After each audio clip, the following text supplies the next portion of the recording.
Count number 5. Conspiracy to violate the separation of powers provision of the U.S. Constitution.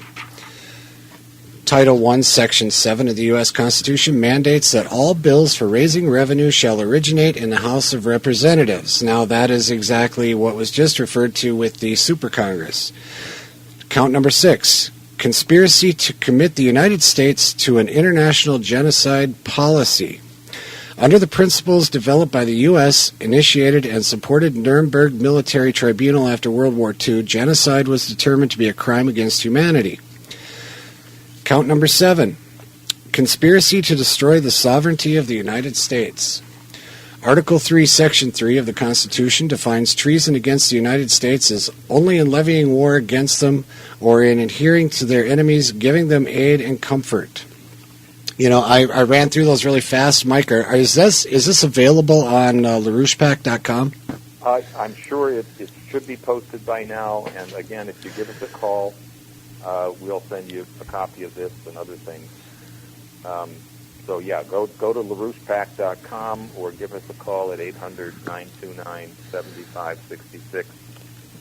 Let me mention that there are lawyers other than our own people here who have in the past helped file impeachment proceedings.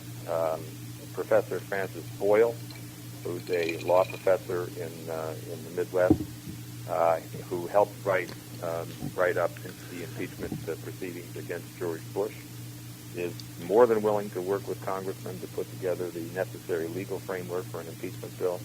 Bruce Fein, who's a Republican, but who recognized what was being done by Cheney and Bush and who worked to lead to their impeachment, is equally ready now to work with congressmen. In fact, I think he was working with Ron Paul and maybe preparing something like an impeachment proceeding.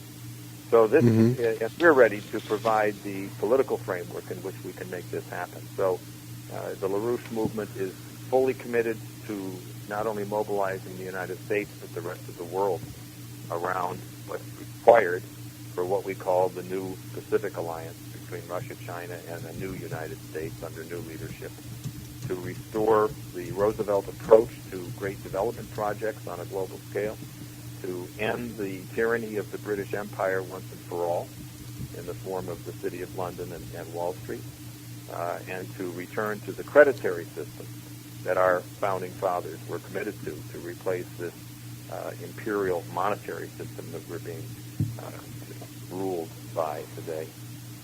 Right.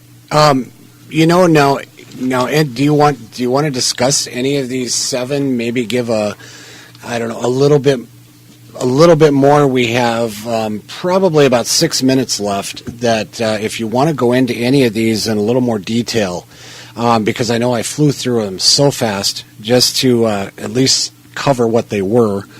So, well, I think we've sort of somewhere along the last hour we've discussed most of these things to some extent. I think that if we just have a few minutes, I'd like to say that one of the things Roosevelt is most famous for saying is that the only thing we have to fear is fear itself. And this is true.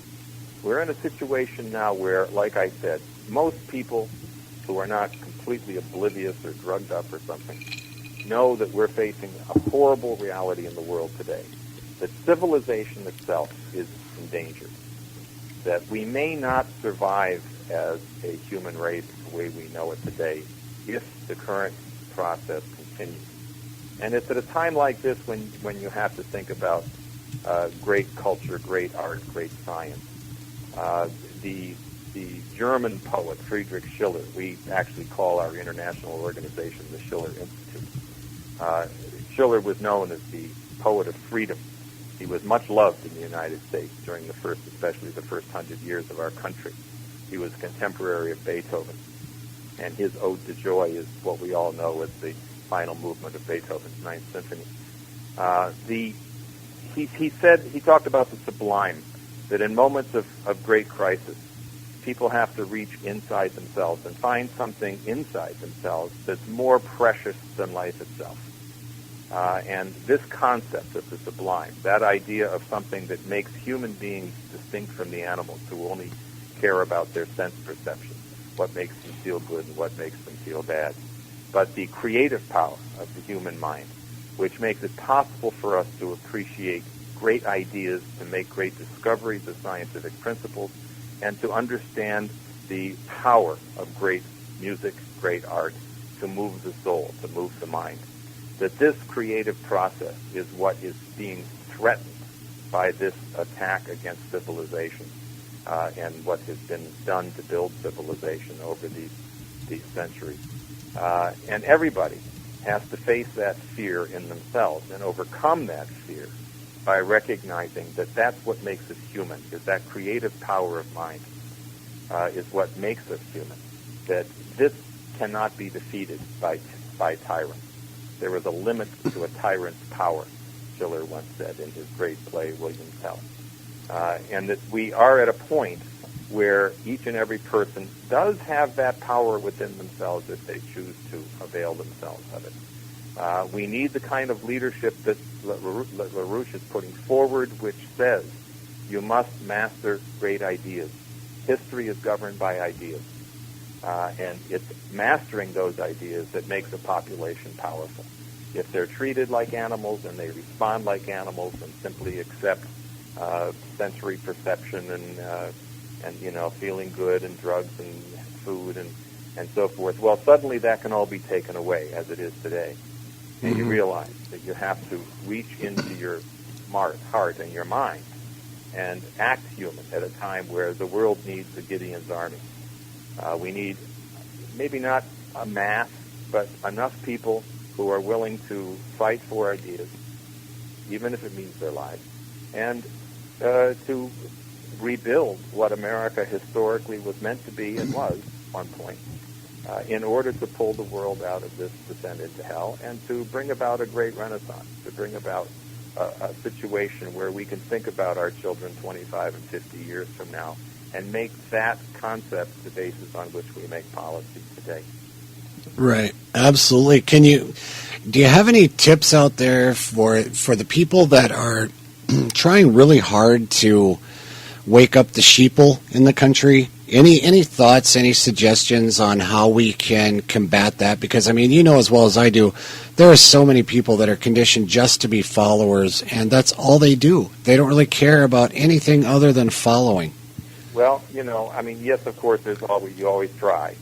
But what you have to think about is what this moment in history is. We're in a process which historically has been known as a mass strike. LaRouche calls this a mass strike period, which is an outpouring from the population on its own, not being brought about by anybody, by any populist or a Tea Party or even an Occupy Wall Street, but coming out of the population itself because they suddenly realize that all of the things they believed in are being stripped away. The things they thought could never happen are happening. It's like they've been sitting in their foxhole watching Fox News and their cartoon shows, and somebody just dropped a hand grenade in there. Yeah. The collapse of the economy and the fact that we're going into wars, that we're being militarized, there may be a coup, we have a lunatic in the White House. These things are forcing people to wake up. So you want to fight with everybody to get them to think, but mainly you want to awaken in them some creativity. You have to find some way to let them find the great joy there is in using your mind like a human being to think about how to create a new world, not just react against the bad things, but to join in thinking through how to create what we need to create as a new world. Absolutely. Can you run down the information so people can get a hold of you or any of your colleagues at LaRouche PAC? Yeah, please give us a call. It's 800-929-7566. And the website is www.larouchepac, that's LaRouchePAC.com. That's PAC for Political Action Committee. Absolutely. And you'll find on that website videos, articles.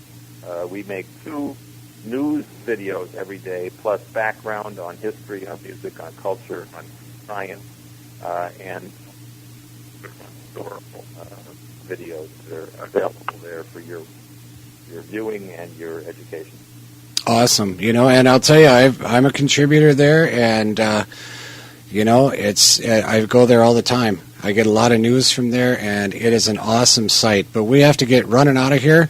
Mike, I want to thank you very much for your time and spending it with us and informing all of our great listeners of all of this information that is so important to our everyday lives. Well, it was great to be on. Thanks very much. All right, everybody, that's it. Hopefully next week Jennifer will return, and until then, good night, everybody. What do you find, ladies and gentlemen? Obsolete. Obsolete. Obsolete. Obsolete. I concur. Romney Wordsworth, step forward. Ford finds you obsolete. Your rights are as follows, Mr. Wordsworth. You are to be liquidated within a period of 48 hours, but you have an option as to method and precise time.